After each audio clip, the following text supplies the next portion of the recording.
it's a little bit mean when I give you quite a lot of stuff to read in a relatively short time, knowing that it's not your own language.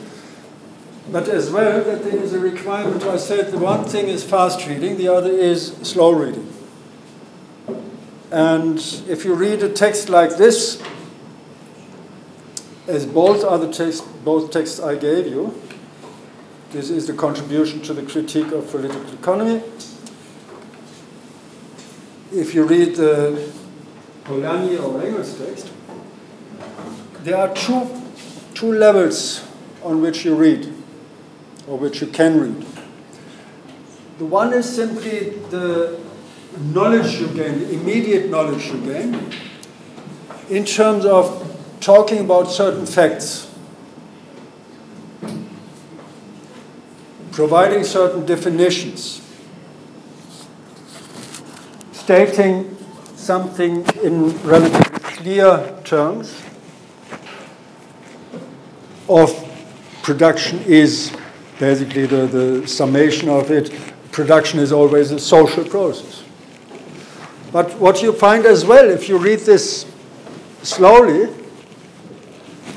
turning the sentences around, playing a little bit with it and with the ideas, what you find as well, there is a certain methodology applied.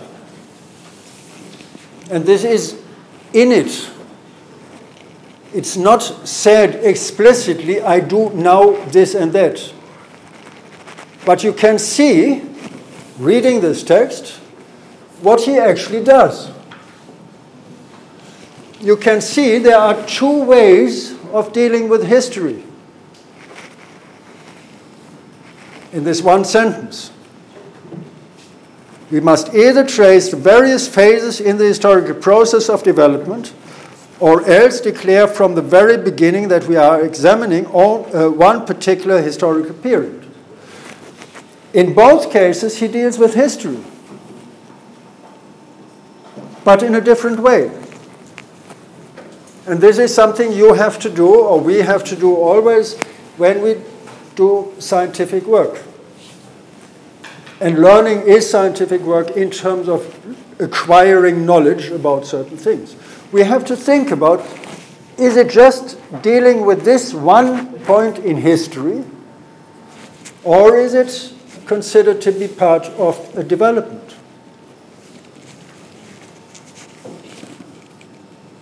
And then you can talk about, is he dealing with processes? That would be the second case, development. Or is he dealing with structures? That is looking at what is going on here and now. So it is about different ways of approaching things, understanding things. All periods of production, however, and he doesn't talk about anything about production of a machine, of tools, or whatever. He talks about production. And production is about producing a hammer, a screwdriver, a nail, a pin, or a computer. All periods of production, however, have certain features in common. They have certain common categories. Production in general is an abstraction. It's not about producing this and that. It is about an abstraction, but a sensible abstraction insofar as it is actually emphasizes and defines the common aspects and thus avoids repetition. He doesn't have to talk about every single act of using energy, putting it into the process of production. He doesn't have to talk all the time about production, exchange, consumption. Kind of he knows, and we know, if we talk about something, it is production and reproduction of everyday life. It can be societal and individually. It can be individual. It can be societal. It can be subsistence. It can be market exchange. There is something in common, exchange, and the one is the direct exchange of bartering, and the other is of the market society. Yet, this general concept, or the common aspect, which has been brought to light by comparison, is itself a multifarious compound comprising divergent categories. Chaos. There is so much in it. And we have this abstraction of seeing some form. We are not interested in where is exactly the beginning and the end. We look at the entirety. For the time being, we accept this entirety, and then we go into detail. And we figure out the lines. There could be some end, some beginning. So this is how we deal with it, and comparison, for instance, is as well something about a methodological aspect. Some elements are found in all epochs. Others are common to a few epochs. I said exchange. Exchange happens at least in different epochs. But it has a completely different meaning. The most modern period and the most ancient period will have certain categories in common. You won't believe the money, the existence of money over or throughout history. There was always, not always, but there was money for a long, long time. It looked even like the money we have today. Not exactly, but we have had coins. And still it was completely different. Production without them is inconceivable. But although the most highly developed languages have laws and categories in common with the most primitive languages, it is precisely their divergence from these general and common features which constitutes their development. And I talked to some of you about language and the rules of different European languages. I gave up to talk about Chinese because I know it's hopeless. But this is something. We have something in common. We don't have letters in common, but we have some symbols at least in common. In Chinese it's characters, in European languages it is letters, and then we have different letters. In European languages you find different letters. So it is this what we have to figure out, and I am always very skeptical, often very skeptical when people say, ah, well, this is China. This is Germany. This is... Of course there are these differences, but we should not overestimate them. And we have to think exactly when is it more important, on what occasion is it more important to talk about the difference than the commonalities. The commonality is life.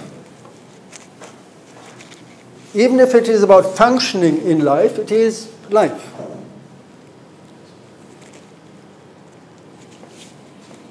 We did, well, in 1789, Les Cahiers des Doléances, the booklets of grievances. And I'll tell you later why I said we did. If you are in a high political position, it is extremely difficult to know what is people's life like. What are people worrying about?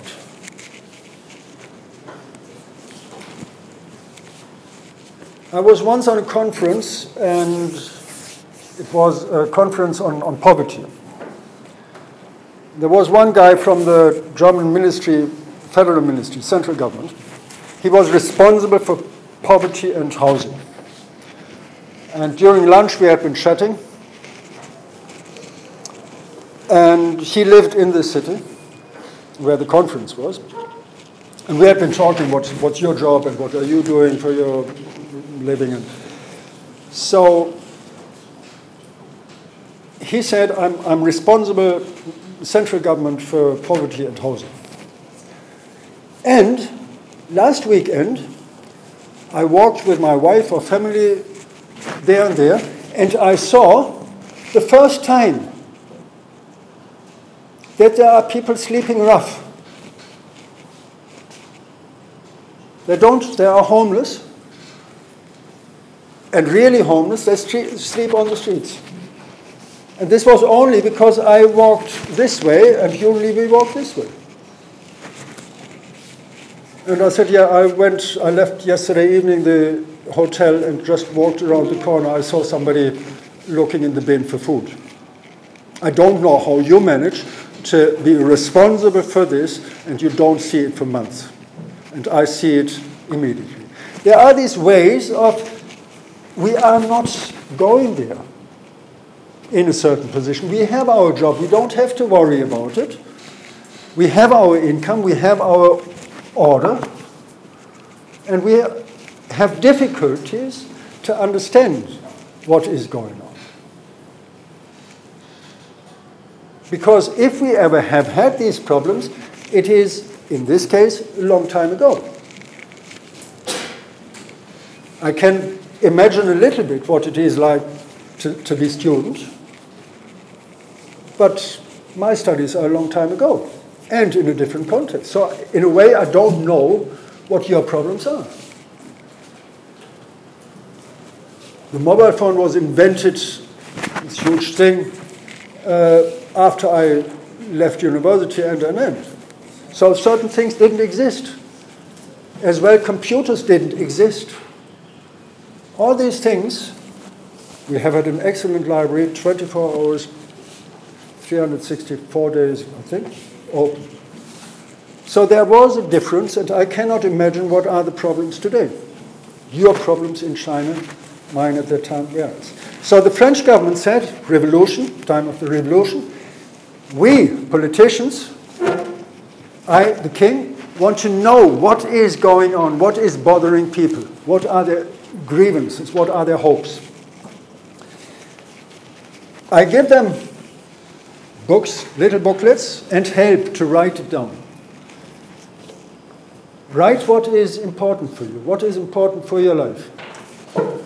The hopes, the joys, the grievances, where you think you fail, where you think you could do better, but there is something in the way.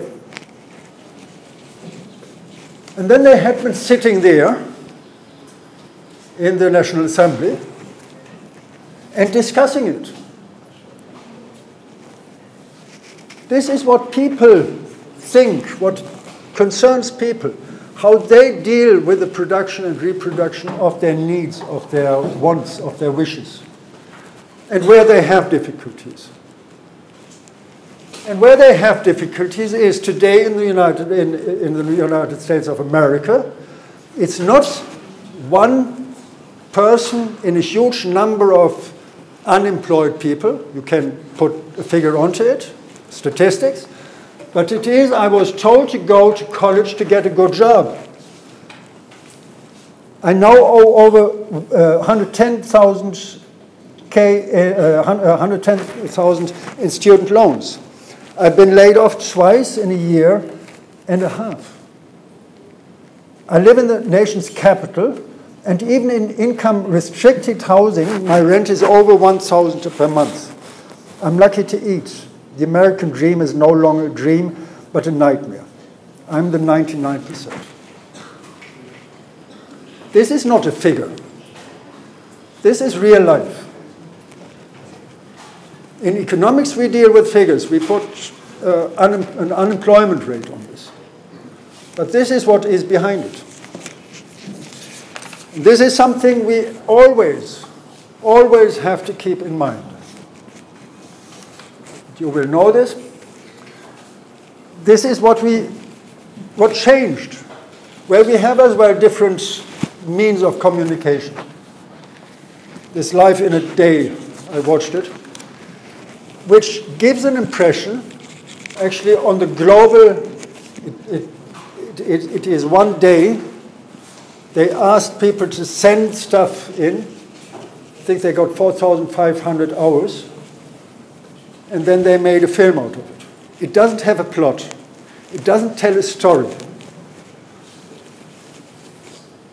And if you look back at your life, at the last week, or one day, or 1 year, you can't really make a story out of it in terms of something that makes a novel or that makes a film in the usual way. But there are all these little pieces. And this is actually, I could have taken this, the last scene where one girl says, actually, I woke up, I wake every day up, and I want something to happen. And nothing happens. There's nothing special that I can really say, yeah, I'm part of it, I'm part of this great world. And still, she is. And everybody is. And this is something in economics, when we talk about scarcity or anything like this, we have to think about this. We have to think, how do these little pieces fit into what we call economy? Where we deal with GDP, where we deal with income, where we deal with statistics of how many people are unemployed or not.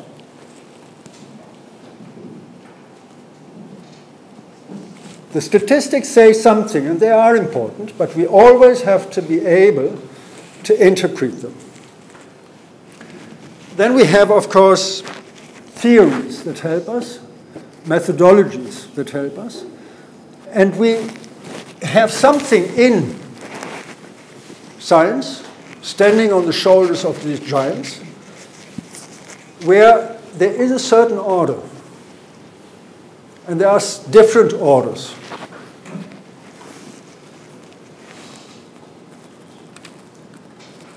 I don't want to go, and I cannot go into detail here, which would be 1 year, special year, but at least you can see some outline of what we did in a group. It's called social qualitative thinking. First and foremost, the social is not about how we behave in terms of supporting somebody. And it is not about the social is out there. The social is our interaction. It can be good interaction, positive interaction, support. It can be the other. And then we said this interaction, this constitution of the social, of society, of this unlikely thing, is happening along two lines, and there are tangents. Of course, we are individuals. We are individual people. And as I said previously, we are not. We are part of society. We learn the language to speak. And this language that is spoken in this society. And if we are lucky, we have bilingual or multilingual parents, and they teach us 10 languages at the same time.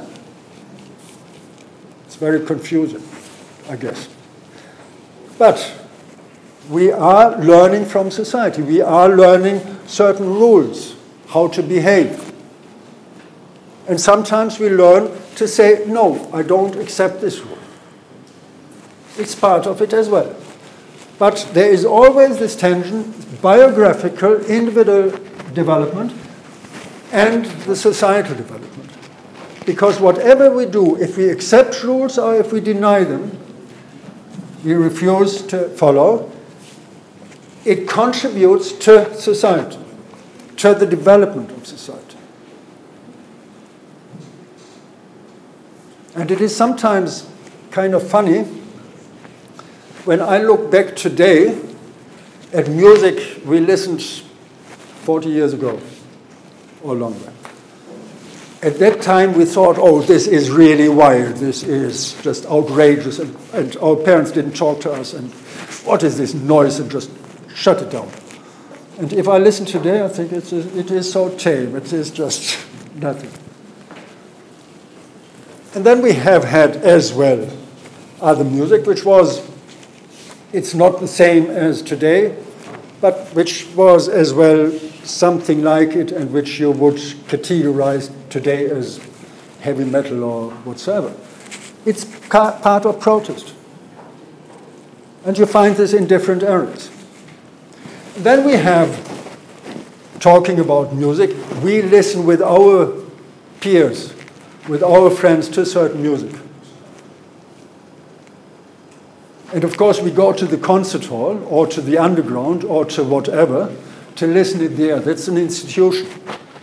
And we pay with money, which is an institution.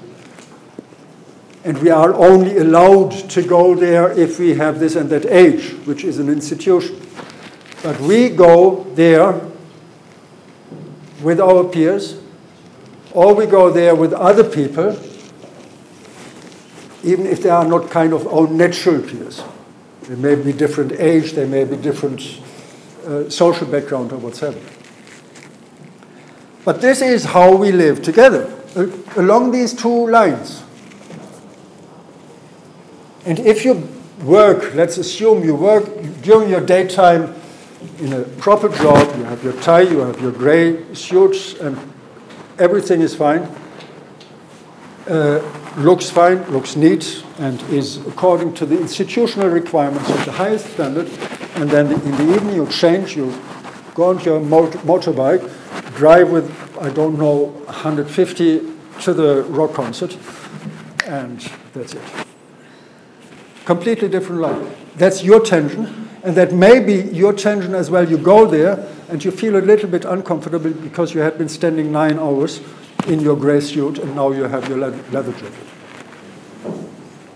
So these are tensions. We have to deal with them. And of course, these are tensions in political terms, in societal terms, in terms of what you do and what I do and what we do. We cannot simply leave our roles and say, well, I'm not teaching today. You can teach. Do it. And that's not only because I studied in inverted commas and I know better than you, I should know better than you, but we have now this setting. Here is the lecture, later we have the seminar, which is a different setting, and there we can do something else. There are certain areas what it is about, that we have certain conditions, meaning this is something we cannot step over it. Socioeconomic security, this is, at the end of the day, the money you have in your pocket, the social security, social insurance, whatever you have, the old age pension that you get from the institutions. And it is as well what you get from your vegetable garden, if you have one. And it is about social cohesion.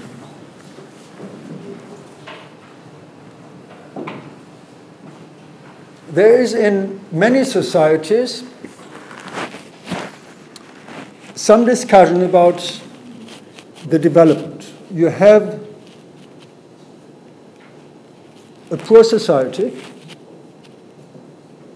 Everybody is poor. And in a way you can say, or it is said frequently, this is not really a problem as long as they can survive. As long as they get by. The problem is if you have this development of some people getting extremely rich, some people having all the privileges, and other people have nothing. If you miss even language, if you don't speak the same language, not in terms of not speaking Chinese, but of not being able to understand the Chinese of somebody else. Because we speak, coming to differences, we speak different languages, even if we have the same, if we have the language in common. We speak Chinese, but we have a different understanding of the words. Sometimes, if I didn't speak for a long time to my daughter, I ask her, can you please translate this into German, then I can understand it and not speak your slang. It's simply a difference of a couple of years. Right. So this matters, gender matters, class matters, social backgrounds matters, urban, rural areas matters. We have different understandings, and it is about cohesion, and it is about inclusion, how to include people, how to make them feel part of it. What I said at the end of this film, that you are included into something, that I provide the means to learn language, or that I provide an interpreter if you need it. Various mechanisms, and then we have empowerment to be able to do something, that there are some rules that allow me to do what I have to do, that allow you to study, that allow you to have a library. It's all about empowerment as well. And then you have the constitutional factors, which is, if you have the library, this is what you need. But to be able to use it, and to use it, meaning having the time to use it, having the energy to use it, this is another thing. So we have to consider this as well. So we have there feeling secure. Feeling secure if I go to the library, that nothing happens that completely messes up my life, or at least this plan. To say I go there, and I'm not afraid there will be somebody, for me now, who helps me if I am in trouble, if I don't speak Chinese. I was there at some stage and I couldn't find the entrance. There was something not in the library but in the building. And I felt secure because I knew somebody will be there and help me. If I would have the feeling there are only strange people, and possibly strange people who don't like me because I'm foreigner, I wouldn't go there. I could go there, but I would not go there because of this feeling of lack of security. Recognition. We all need some kind of recognition as well, and especially if we do not follow the rule, if we do not simply function. Which means that it is about communication as well. Again, it is about responsiveness. I want to have feedback, in which way ever. Then we have these norms. Right, capacity, I forgot. But now the norms are important as well, only general norms, and they are always contested when it comes to the concrete definition of them. Social justice, equity. I said it's not just the same rule for everybody, but it is trying to figure out what it is. Solidarity. We all know what it is, and when it comes to the concrete point, we don't know it anymore. A very simple thing of helping people who are, whatever it is, disabled.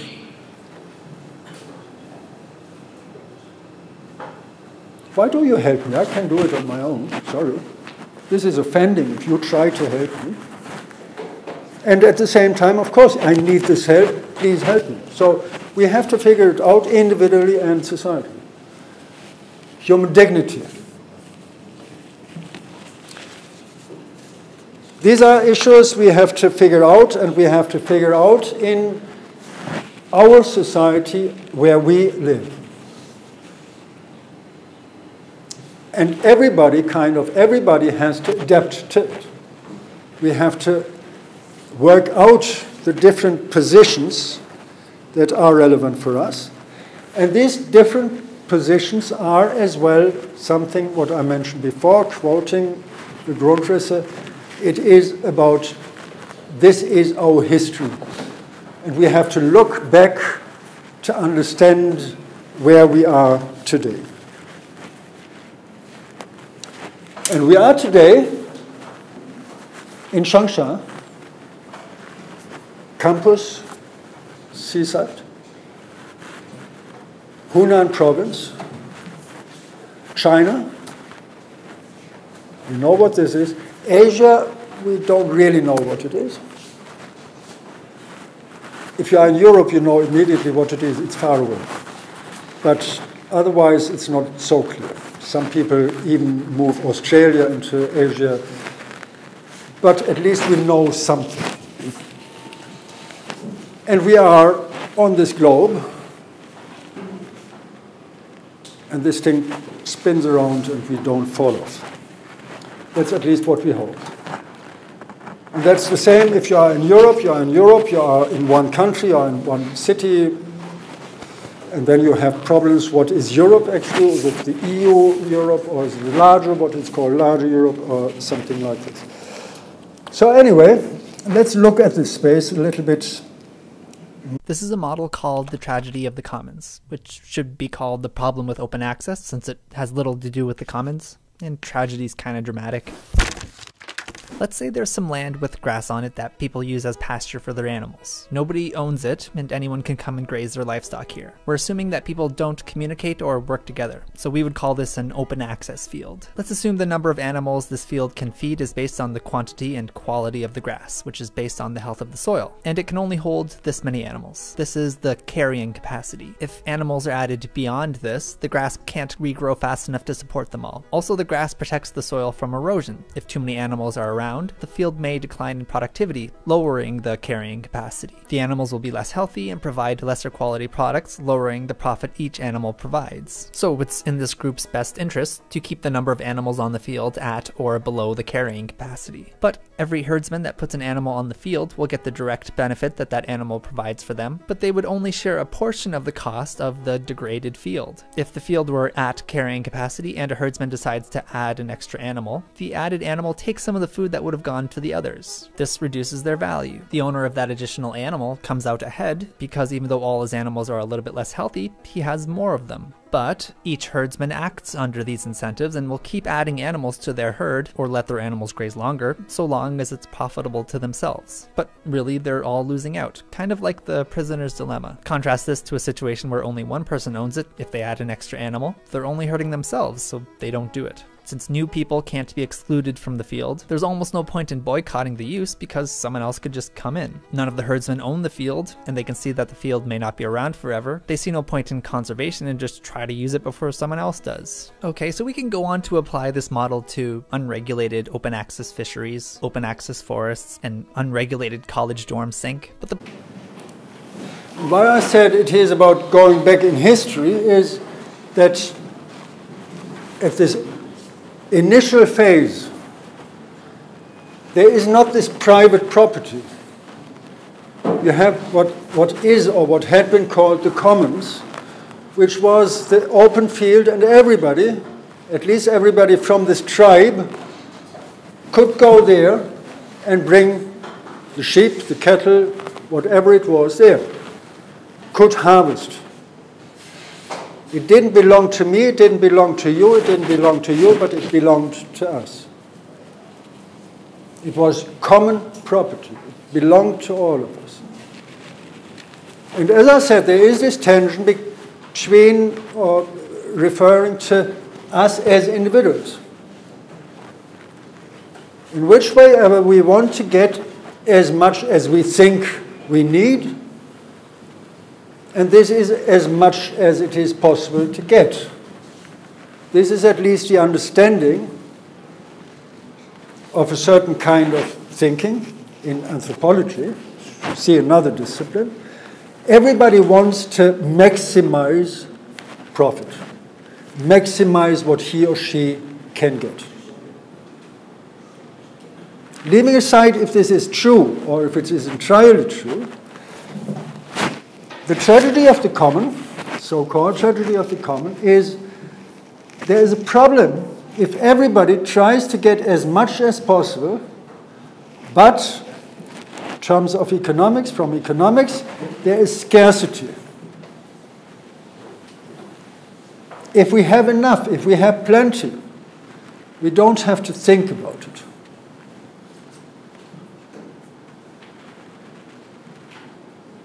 I don't know how many people are in class, but there are at least 1, 2, 3, 4, 5, 6, 7, 8, 9, 10, 11, 12, 13, probably another couple of years. Seats free, chairs free. So you don't have to fight, but I want to sit here. You may want to fight, I want to sit next to him or her, or you may have to fight, I just want to, if this person sits there, I want to sit at the other end. But this is another story. This is not about scarcity. But if there would be 20 people more, we would have this problem of scarcity. There are not enough chairs here, and we have to find a way to distribute the seats. And this is what happens there. That people, they say, are getting more sheep onto the common ground, which eat more. And there is this, you can come to this at some stage, in terms of a game theory of prisoner's dilemma. If everybody does it, there is nobody benefiting. If everybody stands on the tiptoes, nobody will see better. Because if you stand in front of me, I go up, it's fine. If you go up as well, so it's not fine. So what this tragedy of the commons is about is actually the tragedy of non-communication. We have a certain amount of resources, and we refuse to communicate about how do we distribute it. And then we can, of course, distribute it in different ways. I'm standing here, so I get more. Or you are young, you need more, so you get it because you have to grow up a bit. Or I'm stronger, you are stronger, you look better, whatever it is. You are wearing glasses or you are not wearing glasses. There are different criteria, and of course these are not arbitrary criteria. It is about how to distribute power. That's the core of it. How to distribute the control over property. So we did not come to Engels and Polanyi yet, although indirectly we can. We go on, and here with Eleanor Ostrom, who said, usually talking about economics today, looking at the economy today, we have pretty much the market as regulator, which is, of course, in China a little bit different because we have the SOEs, state-owned enterprises, which is not private property. But what she said, if we look into history, we have actually always, and we still find it today, different ways, different criteria for property. And we are talking about property. And these different criteria are about the difficulty of excluding potential beneficiaries. It is difficult to exclude you from using the internet. If I use the internet, you can use it as well with your computer. But if I use this computer, you cannot use this computer. I exclude you from using this computer by using it. You can still access the internet with your phone, with your computer, with your laptop, or going to somewhere else. But this computer you cannot use while I am using it. The internet can go wherever you want. You can use it in the same way. The other one is subtractability of use. Is it possible to use a little bit if you want?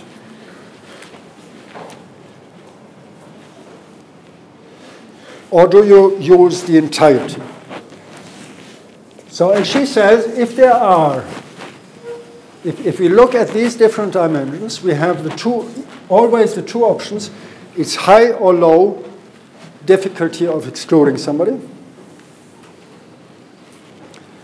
And the subtractability is as well high or low. And according to this, we have different property forms. If we talk about economics, and you will learn about law in law about it as well, but it is an economic criterion, we are looking at property. Next time we will talk about factors of production. This is property. Who owns the factors of production? Who owns my labor? And then we have these 4 different products or different resources, different goods. Mind, I'm talking about goods, I'm not talking about commodities. Common pool resource you saw, the commons, go there with your sheep, let them graze, and let them be happy and be happy. The problem is we have to find a way of communicating this. And if you always bring 20 sheep there, and I cannot bring my 1 sheep there, we have to talk about it. And if you bring your 20 sheep there, and we cannot bring our 1 sheep there, we will have to talk with you. And we have to find a way, and we will say, those who read Polanyi will see this here, sorry, you are occupying these commons. There's nothing left for us. And then you have the other extreme, the private good. Again, communication.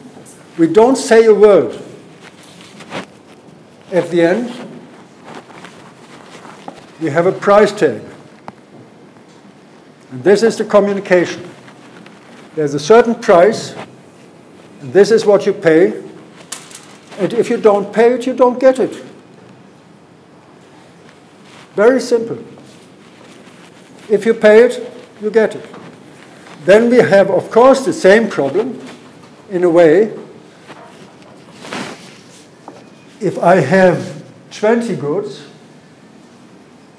and 40 customers want it, this is the price, there's some problem.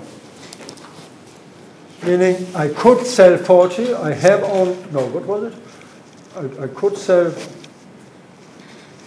I'm always getting mixed up when it comes to these things, but I could sell more. No, I can only sell this what I have, but what I can do, I can change the price. So I regulate by changing the price.